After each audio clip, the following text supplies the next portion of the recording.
Hey everybody, so this is going to start off the series of doing in-depth makeup tutorials with my shaved head. I no longer look like Bang. I already used my Rockstar Cosmetics Brightening Serum and Complexion Cream on my face. The link for those are always in bio. Then I put concealer on my lid. This is going to work as a base. A lot of people always question, well, how do you get your colors on your eyeshadow colors to pop? And the answer is I use concealer as a base on my lid first and foremost. And then I'm going to go in with a light green shade, and we're just going to put that on the upper part of the lid to make your eyes appear larger or more open. So I put on that green and I do windshield wiper motions with a fluffy brush. This is a MAC Cosmetics brush. I basically use the same brushes all the time whenever I do these tutorials. I then go in with a bright yellow matte shade, and I'm just going to buff it over this green color. Then I'm going to go in with a little bit of a shimmer dark green color on the lower part of my lid, and we're really going to focus that on the outer corner. Then on top of that outer corner sparkly green, we're going to go over the corners with a matte black. Then I'm going to go in with a dark green and a fluffier brush, and I'm just going to go on top of that black that I had just pumped into the corners and brought it up. Take that yellow shade again, and I'm just going to kind of go over this whole upper part of the lid just to bring back in that yellow color. And this is just a gold shimmer shade. Really, really pretty. I'm going to build this color up. And what I mean by build up is to continually apply the same color on top of the same color.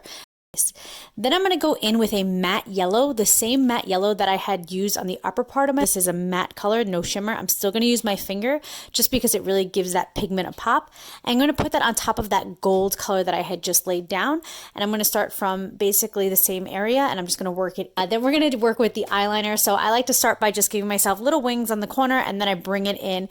This eyeliner honestly was like running out, and it's very frustrating. So I did have to kind of pull my skin a little bit. You really don't want to do that when you do eyeliner. You don't want to pull your skin because it leads to wrinkles in the future.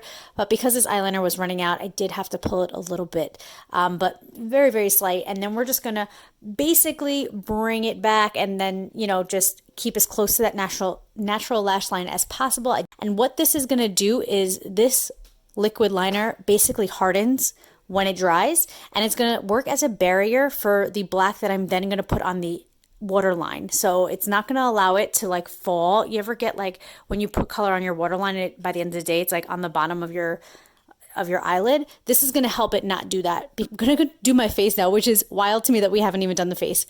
So I already have on my brightening serum and my complexion cream, and I'm just going to go in with a tinted moisturizer. This one is from e.l.f. and it matches my skin and complexion perfectly. You could barely even tell I'm putting it on, but it basically is just going to even out my skin tone, nothing too heavy. And then I'm going to go in with a concealer, the same one that I use on the top part of my lid. I'm going to use it on the bottom, put it out with my fingers, and then pat it out with a beauty blender.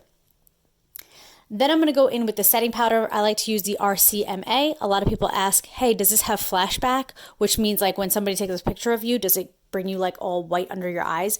No. RCMA is literally one of the best setting powders. I absolutely love it. So I'm going to let that sit on my face. I'm going to go in with a bronzer / contour combo, and I'm going to do C shapes on my head.